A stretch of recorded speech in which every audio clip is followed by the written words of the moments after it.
right, Joe, you start, please. Just with an overview of what we're going to do. Right, yeah, I'm going to share, which I already did. What do you see from your end? Do you see the slide? I see the slides on my end. Right, so everybody should be seeing the slides. You see it, yes. Right, okay, great. Okay, go ahead. The floor is yours. Okay, floor is mine. This is Richard Estes. I'm at the University of Pennsylvania. I'm in Philadelphia, and I am quite awake. So I'm happy to be with all of you. I really look forward to the session because it's an opportunity for me to share with you a body of research that I've been engaged in for now half a century. I have a unique data set of original social indicators that go back to the 1970s. And this is a data set that I helped the United Nations build that subsequently became part of their ongoing statistical database. And the reason for that is that when I entered the field, there was a series of development decades that the United Nations sponsored. And I was in on the first development decade, which was an economic decade. Everything hinged on the ability to get money into the hands of poor people. The assumption being that the more money people had, the happier they would be, the better off their quality of life would be, and so on. Well, it turned out not to be the case. Money alone was not a solution to the problem.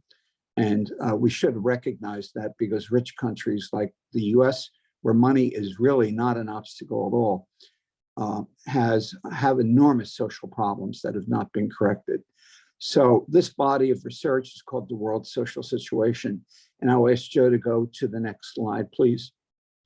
This is the context with which I started the research. I was invited by the Secretary General of a major international organization to work with the UN. And this is the situation as it existed in the United States. This is the poverty rate in number of people in poverty over a fairly long period of time. And what you can see from these very simple lines is the rate of poverty, despite extraordinary increases in wealth in the country, barely changed at all.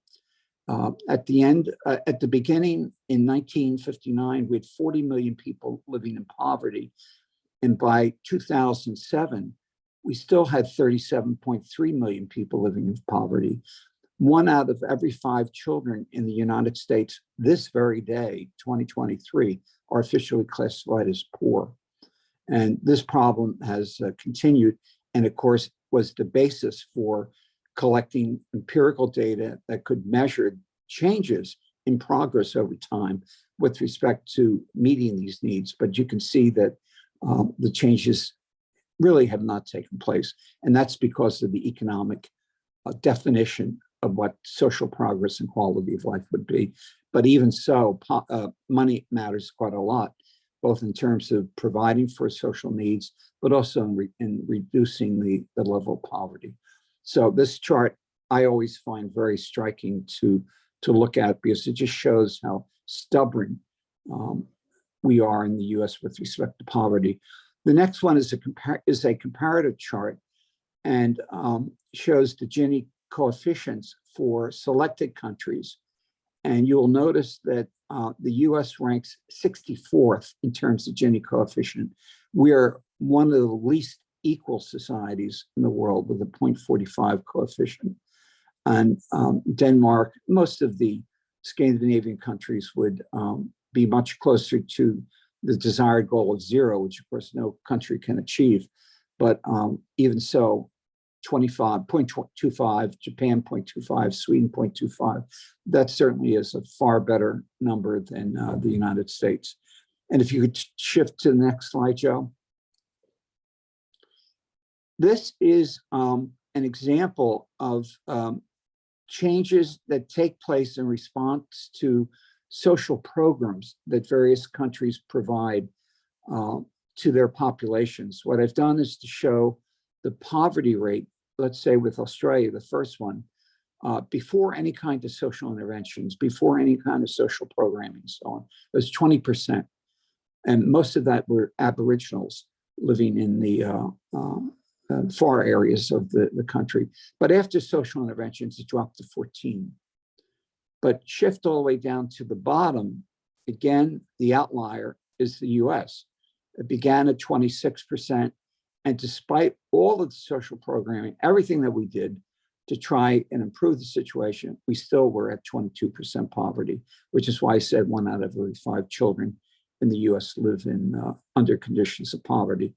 These are the forces that serve as the background for driving the kind of index that I developed, which is a more balanced index that looks at both economic and the various social dimensions of well-being. And Joe, if you would move to the next one, please. I began this by calling it the National Social Vulnerability Index, meaning it has to do with the extent to which nations are able to provide for the basic social needs of the population. So what I measured was the degree of vulnerability within the society. And if we show the next slide, we'll just look at this very quickly. This is what the original model looks like. It does not look like the Earth. I can assure you it's not round, but it does show 6 basic dimensions, and within each dimension, various levels of goal attainment. And if you look at just one, number A, it's national social purpose, the extent to which the society is organized as an egalitarian society, which is mostly Northern European countries, or an elitist society, which is a country like the United States, and those who are more capitalist in orientation and where the accumulation of goods, services, wealth really is the priority. So I was able to group countries along that way, and of course did it 3-dimensionally. But I never quite got to the globe one for the early model. This was 1976, mind you. Now, if we go to the next slide, I will show you how we, the next one, Joe. This is the timeline for the work that was done in revising the National Social Vulnerability Index to become what ultimately became the weighted index of social progress. Nothing goes quickly, and it involves input from a wide variety of resources. And here I'm showing you the period of time spent in review of literature, which is quite extensive over a 3-year period, consultations with international experts. I would both travel to various parts of the world, and people would travel and meet with me. We would have conferences, and we would talk about the various dimensions that would need to be included in a more comprehensive model. Then there was the development of a preliminary model, which took 2 years, the testing of the preliminary model, which took 2 years, the refinement of the preliminary model, and ultimately the application of the fully pre-tested preliminary model onto the world as a whole. Because my unit of analysis, as anyone who knows my work would be aware, is that I really look at the world as a whole, not just individual countries, although I spend quite a lot of time on individual countries as well.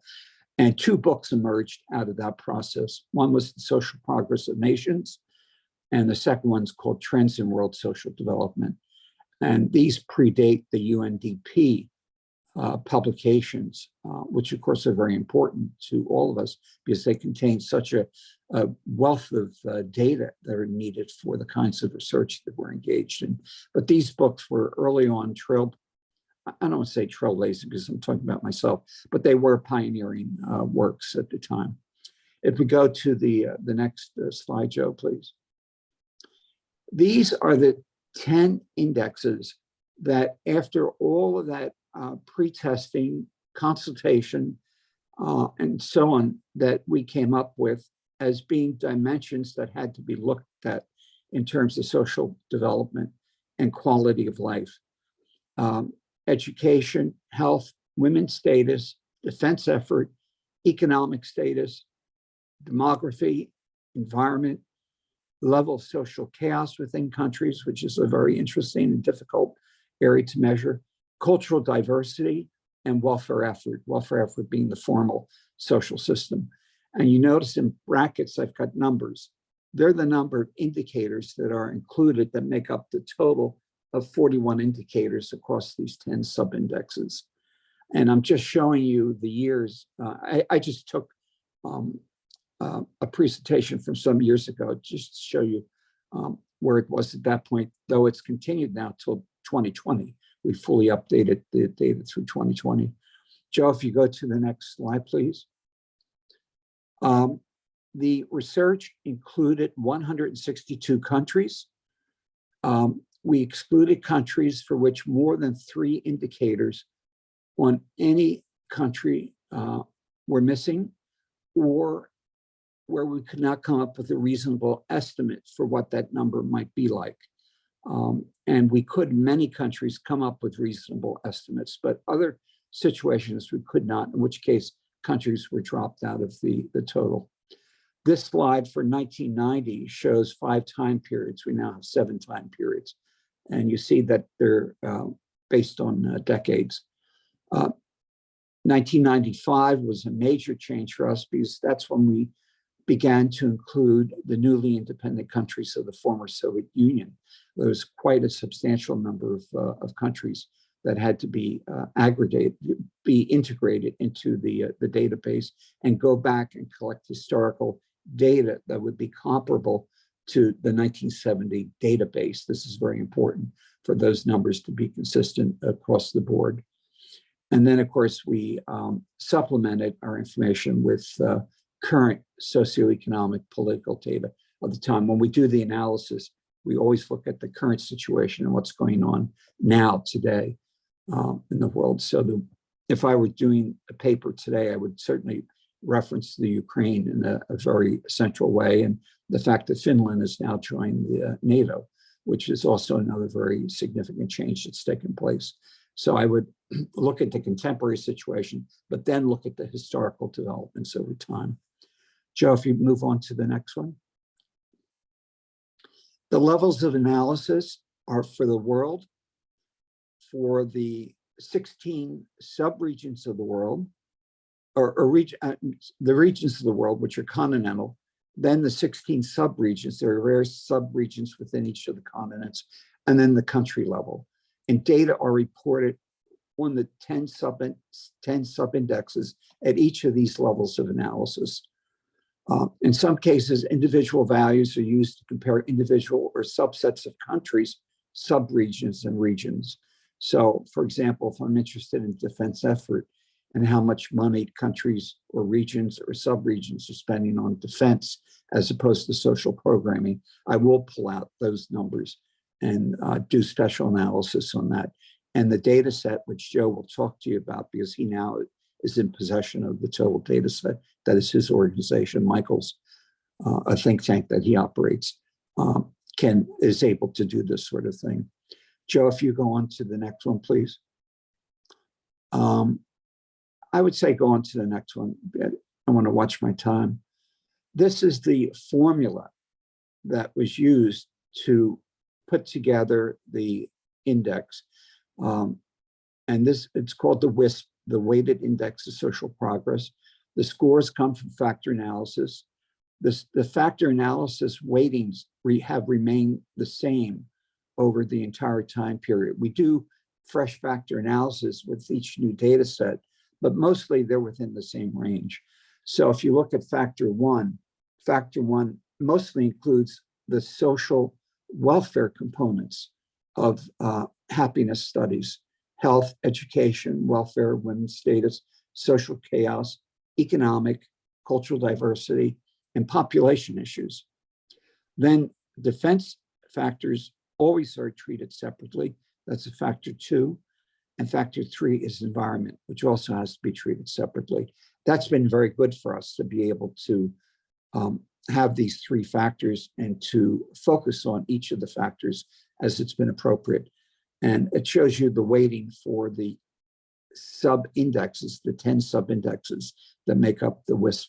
And the top equation is for the index as a whole.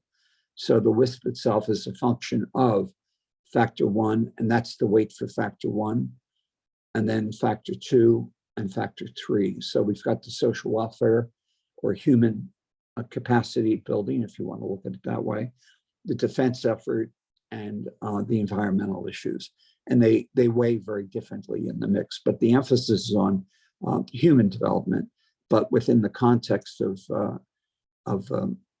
divisiveness that exists around where budgets will be spent, and of course, protection of the environment. So that's the formula. We will make this available to you because you will need that if you're going to do comparable kinds of research. You can always change the weightings to suit your reality. This is quite possible. Joe, if you go to the next slide. These are some of the books that have come from it. I'm not going to go into that because of time. Joe, if you go into the next one, I want to show a couple of the data outcomes. This is the World Social Report Card, I call it. And if we go to the next one, and these are, the next one is a report of findings by continental groupings. And I think likely because of time, I'm going to stop at this one and come back to more data depending on what it is that you as the audience are particularly interested in. This chart shows the scores from 1970 to 2010, essentially, for each of the continental groupings. And I just want you to take a minute and look at it and see if you can see some of the obvious patterns that exist there. The first three, of course, are the economically advanced countries: North America, Australia, New Zealand, and Europe. There's almost no difference between them. Then Latin America, which from an overall level of development is much lower than that of the more economically advanced countries. However, we know from subjective studies that happiness levels are much higher with even in the presence of lower levels of economic development. And then there's Asia, and then Africa. Africa always has struggled, and you notice it's a stagnation. If you look at the numbers, for 30 years, African countries, the continent, was in a period of stagnation for 30 years, and then lost ground, but then picked up significantly by 2010, and there are various reasons for that. Joe, if you show the next one, it's going to show the percent changes. Oh, I'm sorry. I think maybe there's another one between that. No? All right. These then are the rank ordered average WISP scores for the 19 regions of the world. So if you wanted to figure out which regions of the world are more developed and less developed, and if you use other words like life satisfaction, happiness, and so on, you're going to come pretty close to the same thing. The red shows the percent change that took place between 2000, 2010, so for a decade. And then the blue line shows the actual WISP score itself. And you see the tremendous differences that existed, where all the European, again, the economically advanced countries are at the top and significantly different from those at the bottom where the lines actually cross. The crossing the lines is very significant because it shows that even in the presence of wealth, this does not guarantee that there'll be a higher level of satisfaction within the countries. That has to do with the flow of wealth to the highest 5% of the population, and high levels of expenditure for defense. So you have this really cross section, and with increasing levels of resources to make the situation better for people. But in fact, it's concentrated in the hands of the few or in the hands of destructive processes. Joe, perhaps one more slide, and then I think I'm going to stop. Just one more, and then I'll stop. This is another way of configuring the data, and this is by development level. I use developed market economies, the Commonwealth of Independent States, because this is where the Soviet Union and the newly independent states of the Soviet Union came in, the developing countries and least developing countries. And it shows you the number of countries in each of those clusters. This is a very significant chart for purposes of development planning at the UN level. And I've used it quite a lot with agencies there. And it shows you the scores. And it doesn't take very much to see the enormity of the disparity between the differences in development of those countries. And maybe one more, Joe, and then I absolutely will stop. This is the percent changes that have taken place. This is using exactly the same chart that we looked at.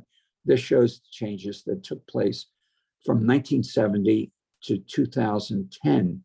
So that's a 40-year time period. And you can see with the different colors for each of the decades, exactly what the nature of those changes were. The thing that I like about this chart is the very last set of bars. For the least developing country, the poorest of the poor countries, the enormity of the progress that has taken place within those countries. And that means a total reinvestment of available resources into human capacity building of the population itself, away from military and away from the concentration of wealth in the hands of only a few.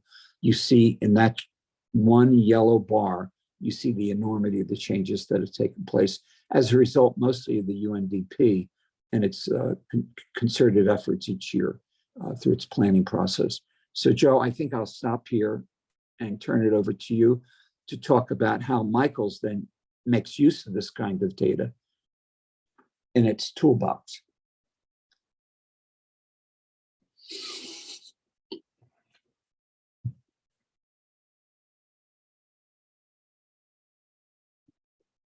I came up on you too fast. I'm sorry. You did fine.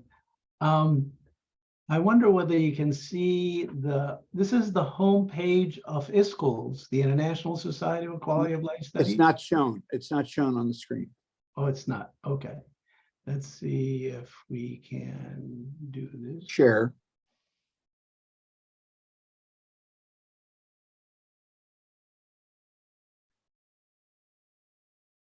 Can you see it now? Now.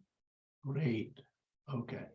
This is the homepage of the International Society of Quality of Life Studies, ISQOLS for short.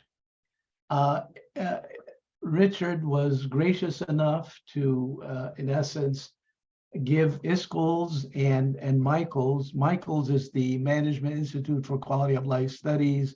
And again, it is a nonprofit organization that is affiliated with ISQOLS.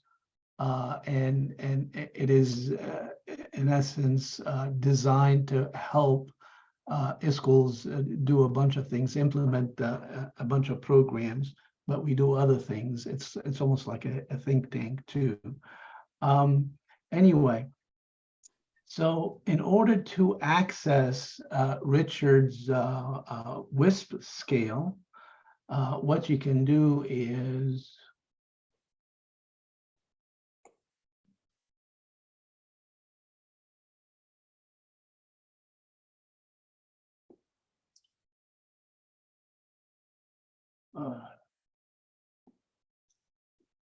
You're doing fine, Joe.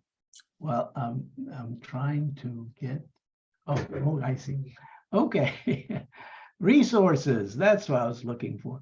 Resources. So you go down where it says quality of life indicators, and you click on that. And there we go. And you'll get to this one page, which is called Estes Weighted Index of Social Progress. And you click on that. And there it is. It comes under the umbrella of Michaels Indicators Toolbox through Michaels' website. And in this case, I'm going to show you exactly how the WISP works. That's a good, I'll remember that. WISP works. I'm not sure I get the words out.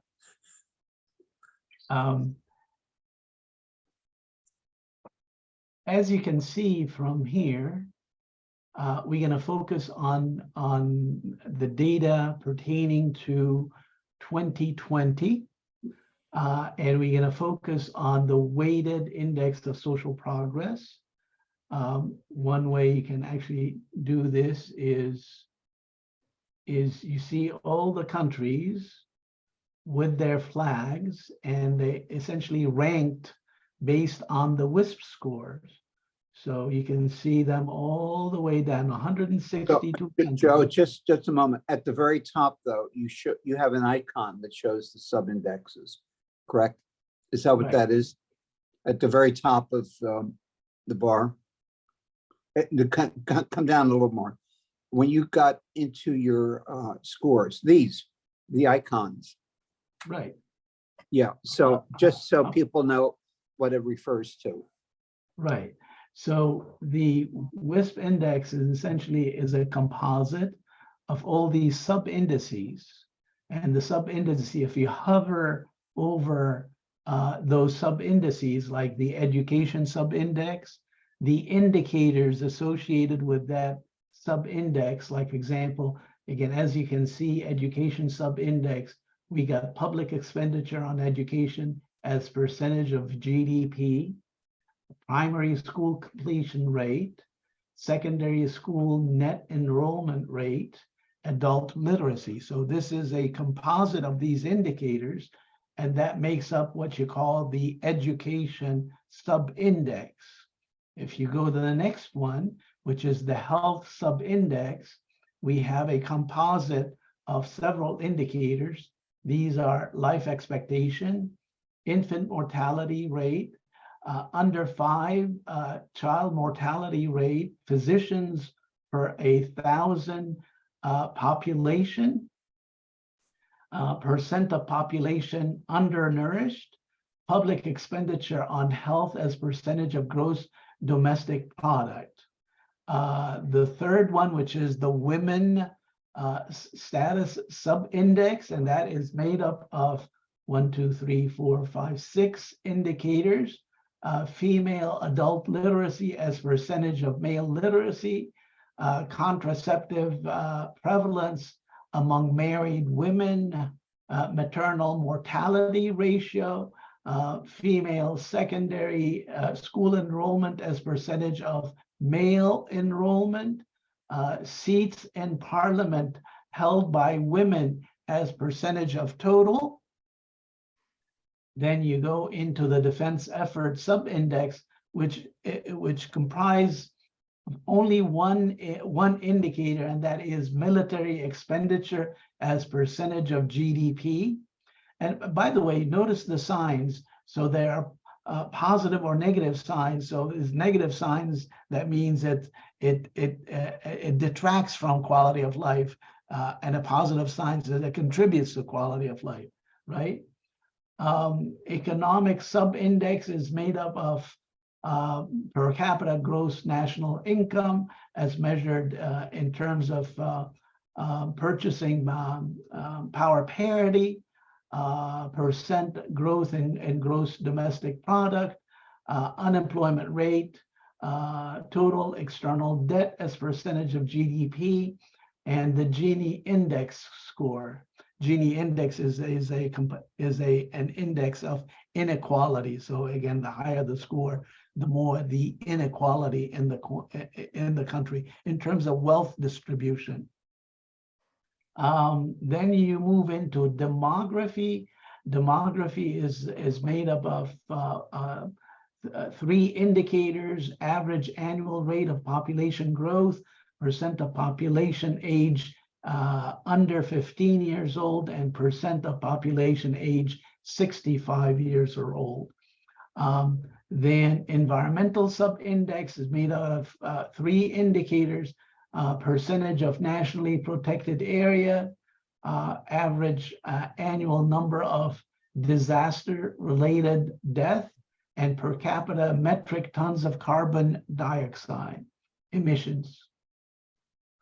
And then the social chaos is made of, again, those different indicators of violation of political rights, violation of civil liberties, a number of internally displaced persons per 100,000 population, number of externally displaced persons per 100,000 population, and estimated number of deaths from armed conflicts.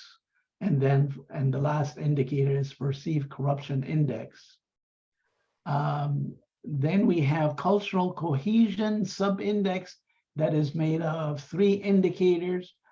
Largest percentage of population sharing the same or similar racial ethnic origin, largest percentage of population sharing the same or similar religious beliefs, and largest share of population sharing the same mother tongue. And last but not least is the welfare effort index, which is involves, again, looking at laws in the country and when they were first established. So we have laws related to old age, and then laws related to sickness and maternity, laws related to work injury, laws related to unemployment, laws related to family allowance.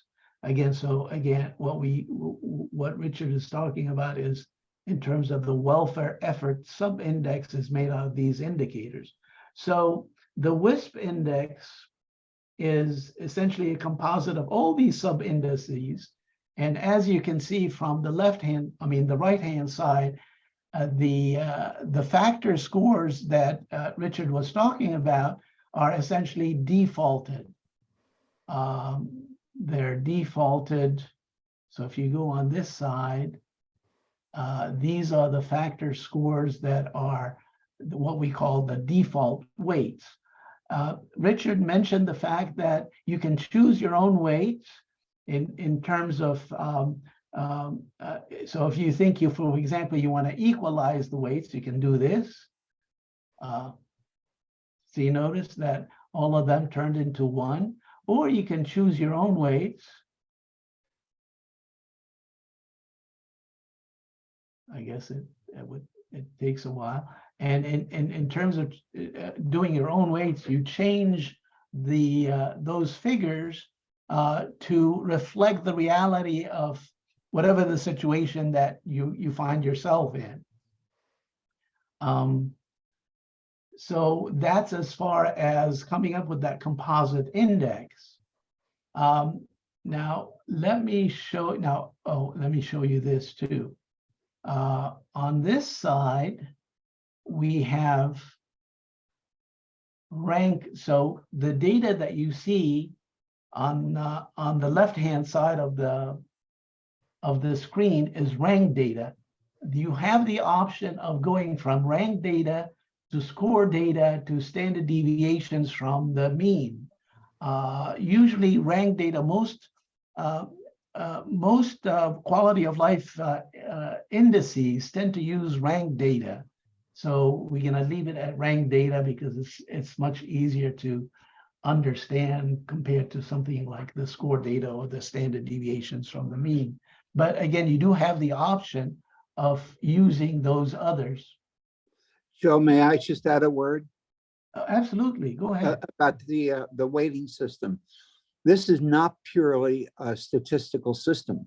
Factor analysis is used as the foundation for it, but in the end, judgments are made by experts in each of those areas about their relative importance. So we may shift the scores around a bit to reflect what they feel to be the reality. This is an example where we're not totally wed to the numbers produced by the computer, but where professional judgment about what's important in attaining a higher level of living becomes very important. So it's a combination of judgment as well as the objective data from the statistical analysis. Right. Now, you have the option of zeroing in on a specific sub-index. And as you can see from this GPS, GIS, this map, it focuses on the weighted index, which is essentially defaulted based on those factor factor scores. I'm gonna click on this and show you a full screen view of this, and you can navigate through literally any country. And the green, the greenish the country is, the more high quality of life based on the composite index.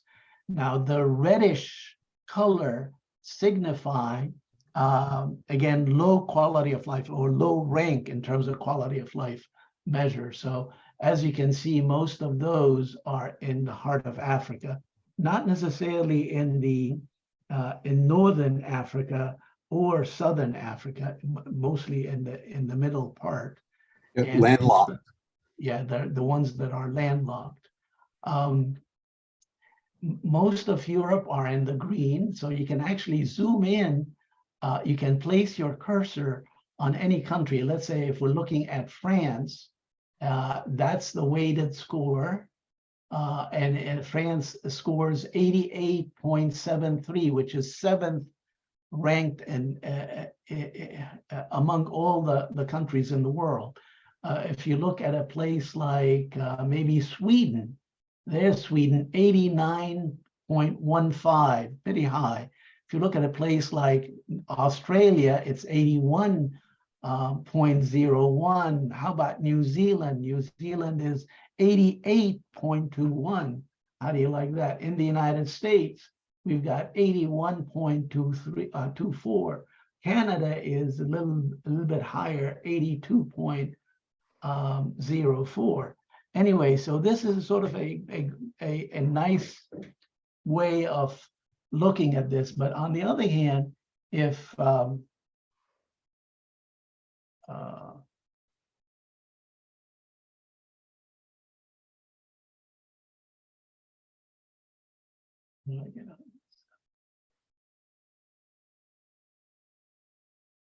there we go.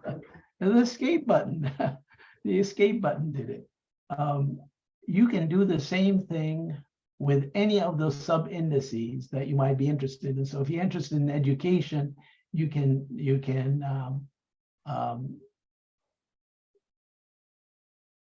right over here, there's a menu, so you can look at education sub-index, and you look at in terms of the time period, you have the option of 2020, 2010, 2000, 1990, 1980, 1970. So you can choose any period, any decade, actually, because the data is ordered, essentially reflective of an entire decade.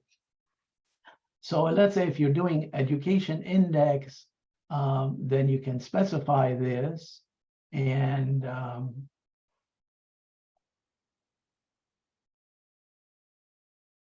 we can go back. This is the smaller view, but again, if we can go back to this is just education. So you can do this with any of the sub-indices and get a better understanding of where whatever country is in relation to that particular sub-index. Joe, could you just point out the countries in white, why they're in white? Yeah, so white is no data, no reliable data. That's right, yes. So we have, let's say this one, no data. We don't have data here. This is Albania, and we don't have data in relation to Sudan, Ethiopia,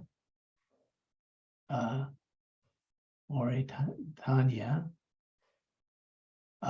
So you have a sort of an understanding. So the white is no data.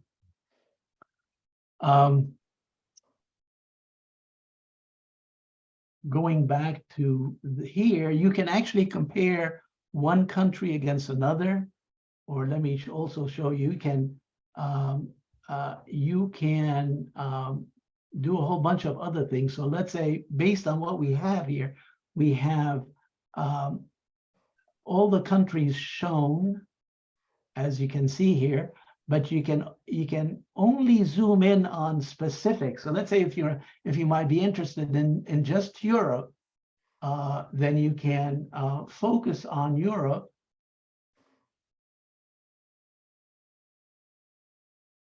So this is Europe. No, not Europe. Where is it? It's I guess you need to get rid of. I think you have to push the other boxes, northern, what? Yeah, now we're talking Europe. So that's Europe as a total, yeah. So Europe altogether is that much. If you want to compare Europe with, for example, Asia and Pacific, and the Pacific countries, then you have these two. So you can actually break it down in terms of world regions, and you can look at the sub-indices as well as the total. So you can compare that. You can also graph this. So you click on this, and you can graph it. Aha. So how did, for example, Europe has performed in relation to Asia and Pacific over time? This is time series. So as you can see, Europe has remained high, but it sort of declined in the last 2 decades. On the other hand, Asia has sort of picked up some momentum. So again, this is in relation to the education sub-index. You can do this in relation to the total one, which would be that one. And again, oh, wow, look at this. I didn't notice it. From 210 to 220, look at Asia and the Pacific Rim countries. They they are picking up a lot of momentum. That's very interesting. And Europe has been high, of course, but it declined the last between 2000 and 2010, and it picked up a little bit of steam that way. You can do this in terms of world regions. You can do that in terms of specific countries. It's got all kinds of things that can help you, again, better understand what the world situation is, or what the country situation is, or what a specific world region situation is. Besides the time series, you can actually do, you can focus on 220, for example, as this, and you can compare Europe with Asia and Pacific or specific countries using this kind of bar chart. So Joe, can you do a sub-index, for example, if you were to look at Europe and Asia in terms of women's status? Could you do something like that? Oh, absolutely. Women's status, so let's say we've got women's sub-index, and we're looking at Europe versus Asia Pacific, and you notice that in Europe, the women's status is much higher than in Asia and the Pacific countries, 15.41 compared to 10.55, and this is a direct comparison. Now this is the 2020 data. So again, you can focus on any kind of sub-index, and what about time series? Could you do the same thing with time series? I'm just challenging to see how robust the system is at this point. So the time series, how women's status has changed. There you go. Look at that. Yeah. Isn't that neat? Excellent. So, yeah, really, very impressive. So when it comes to Asia and Asia Pacific, we don't have much progress when it comes to women. When it comes to Europe, it's somewhat on the decline, which is strange. Yeah. I guess you can interpret this in different ways. Well, it's certainly worthy of analysis. What's Yeah, happening. absolutely, right, yeah. Anyway, well, why don't I just turn to question and answer so that I would allow you to pose whatever questions you may have, and I'm going to keep this up. So between Richard and I, we'll be able to answer, whatever comes to your mind. Okay. I'm sure you'll have the answers though, Joe. Right. And Jill, I'll turn it over to you.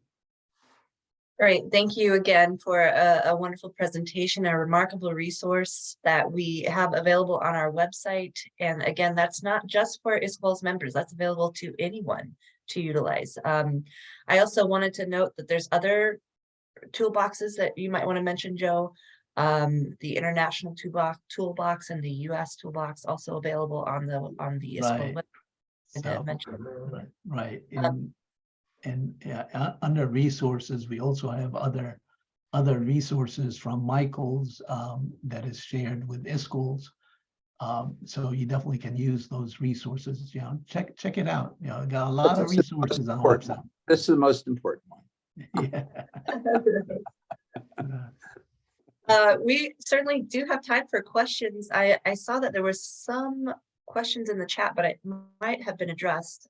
Someone was asking about where is Iran, Islamic Republic of Iran situation in this chart? Right. Iran. Okay, that's good. Let's see. We can go here and let's see where is Iran? There you go. Out of Africa into Asia. Now, these are alphabetical. Let's see. Oh. There's Iran. There it is. So we can look at Iran, Yeah. the Islamic Republic, and we can And take off Europe and the rest. yeah, let's do that.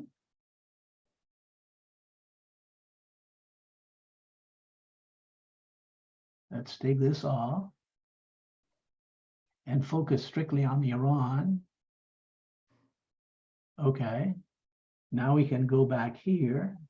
And these are equal states, but you might want to go back to default. You've adjusted it to equal Let's state. do default. Yeah. Okay. So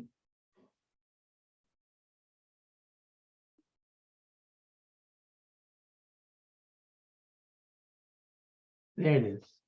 Okay, so Iran. So you've got this. Let's see if we want to do time series. Let's do time. Oops, the time series.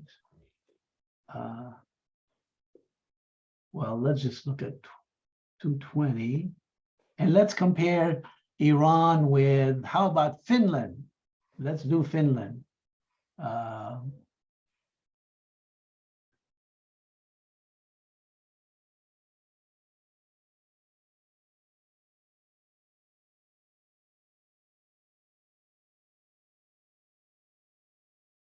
There it is.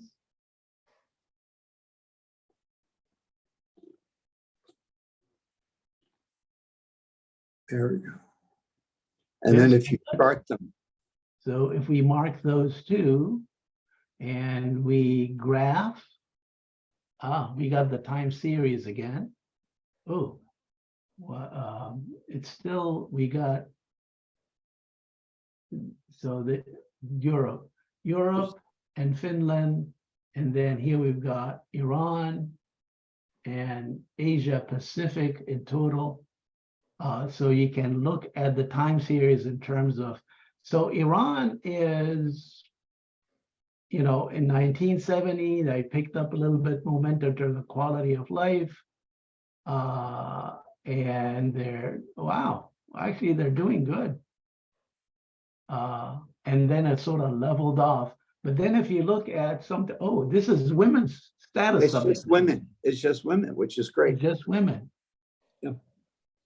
Yeah. Huh. That's strange. No, you're in the uh, women's sub-index, yeah. How If you about go if we to do the way that you total? come, yeah. If we do total, then Iran seems to, oh my goodness, look at this. It's comparable to Asia and the Pacific, Yeah, which you would expect, but quite Wow. different from the European situation. right. Yeah, But progress nonetheless. That's wonderful, Joe, that you're able to do that. This is Well. the advantage of collaboration, my friends. It does bring something different to the mix. Eugenia, Um, I see your video. Noted that you have a question. Do you want to go ahead and unmute yourself and ask? Yes. Hello. Hello. Hello, Professor Sirgy. Do you remember me? When you, yes, you have a meeting with me here in Covilhã, Portugal, Oh, yes. online. Don't you remember? Yes, I do. I About the do. value project. Yes, yes, I do. We remember all beautiful women. My question is if we can use the data in our works. Yes. Say it again. With the mention, of course, but we can use the data. Oh, yes, yes, absolutely. Yes. Now, in terms of using the data, see this right here on the right-hand side of the page, do-it-yourself instructions. Ah, So okay. you can do all the stuff that I just did, and you can generate reports Okay. based on what you've done. So let's say if you want to compare your country against the world or against a certain region, you can do this, and you can generate graphs, and then you can generate a PDF file based on those graphs. Okay. Or you can, if you don't want to go through this, then you can come to us, and for a minimal fee, we can do it for you. Okay. Okay. Thank But you. otherwise, it's copyright free. This is for members of ISQOLS to use. Right, That's why we put it up, for your use. right. Thank you. Very interesting indeed. But if you publish on it, acknowledge Joe and of course myself. Oh, yes. Absolutely, yes.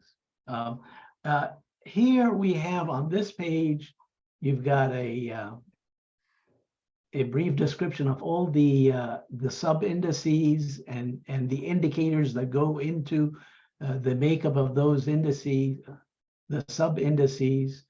And then Joe, do you have the operational definitions for each of the indicators? Are they posted on the website? yes, they are. Some people would want to know exactly how they're defined. So if you go through the description of those sub indices, you've got a better description of each one of the indicators that make up the sub index. Let's say, for example, in terms of the education sub index, you've got a little bit more detail here. If you go to,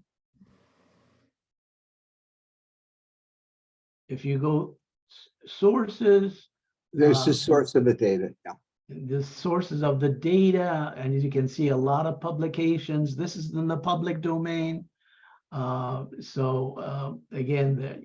all the sources are on the website.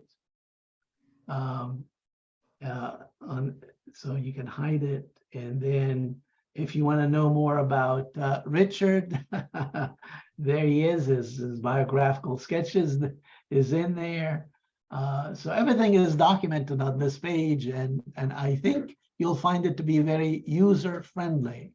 I hope so. If you run into problems, we definitely like to know about those problems so that we can correct them. One thing I don't see, Joe, is the actual operational definition of the individual indicators. In other words, what is infant mortality? How's it defined? No, we Global don't have, runs. we don't have those. Yeah, so that's something we can think about adding. And the source, of course, we're Yeah, something that like that. that would involve quite a bit of, It's done. The work is done. I yeah, have it for you. yeah. Well, you're great. If you'd be able to provide us with this information, we can just post the stuff on the website. Post it. Make Yeah, it easier. exactly. Yeah, you wouldn't have to recreate it. Right, great. Okay, There may be some more questions. more questions. We're a little bit past 12. You notice Joe and I talk quite a lot to each other, and this is the nature of joint scholarship. And I must say, having someone like Joe as my partner has been really a wonderful, enriching part of the whole experience. It's difficult doing work alone without having someone to talk with and feed ideas off of. Well, same here, Richard. I mean, we've been collaborating for many years, and our joint efforts have been very fruitful. We have one question, a hand raised. Sorry, pronounce your name, Isai. We can't hear you, Joe. It's mixed, it's muffled. Try again here. Hello, can you hear me Yes, better? Yeah. Uh-huh. We have one hand raised. Zai. I'm sorry, I don't know how to pronounce your. Yes. Hello. Okay, thank you. Thank you, Jill. Yes, it's Desai, from South Africa. South Africa. Yes. I was looking at the data, the Women Status Sub-Index, as you were doing. So I just chose to compare South Africa and Europe. Yeah. And I am seeing that South Africa has a higher score than Europe, and it is sometimes quite interesting to me, given that South Africa has a context of high inequalities between men and women, with high levels of violent crime against women and GBV. So I'm interested in understanding what could be the reason why the status of women in Europe is lower than South Africa, and more interestingly, why it has been going down since 1990. Thank you. Okay, well, now you're talking about the project you're going to do. But notice the indicator, notice the indicators that for the women, they are always in comparison with men. We don't just show women, we show women as a percentage of progress on the part of men. But the question you raised is a wonderful one, and we would be glad to help you conduct your study on that. So Okay, thank pose you. the question, and we would provide you with the data and see if you can come up with a much more comprehensive study based on this research question. It's a very interesting research question. Well, obviously, it cannot be just answered by the data, but I think the data is quite correct because the position of women is sort of covered, and it is not really equal in Europe, because a lot of women in the countries where you would think there is the highest level of development, UK or Germany, a lot of women are just housewives. So if you start looking deeper, the situation is not so rosy as you may think in the developed countries. I think the you data make is a correct. very important point. The data set becomes richer as it ages because we pick up larger and larger shares of the population. In the beginning, they were urbanites, and now we include women in the suburbs and, of course, in the more distant regions. So it's exactly as you say, that the population group itself becomes much richer, and we see more variation in it. So you're right on target.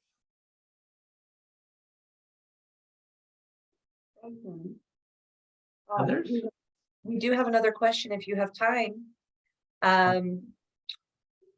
Juanette, John, if you're with us, feel free. The question is, has anybody tried to see if it can be potentially applied at sub-national level? Although understandably not all the indicators are relevant at sub-national level. Yes, I've done that. I published a number of papers, one on Brazil, one on Hong Kong, certainly the United States, my own country, I published on that. The data, you have to make adjustments to make it relevant at the subnational level. But again, it's done in consultation with local experts. These things a scholar sitting alone in an office cannot do. It really requires a lot of discussion and negotiation with people who are in the field and understand this, the realities of the situation. But it doesn't change the model. The model stays the same, but the indicators may be modified to reflect the local realities. Right. So things like, for example, the GDP, for example, when you're doing the economic sub-index, usually GDP cannot be, well, in some cases, in some countries, it's broken down by counties or states within or different geographic regions within. But some of these indices tend to be a little bit more macro. So you have to do some adjustments just in the way that Richard is talking about. Yes. Yeah. Right. But keep the model as it is. Don't change the Keep them model. up. Right. Yeah. Others?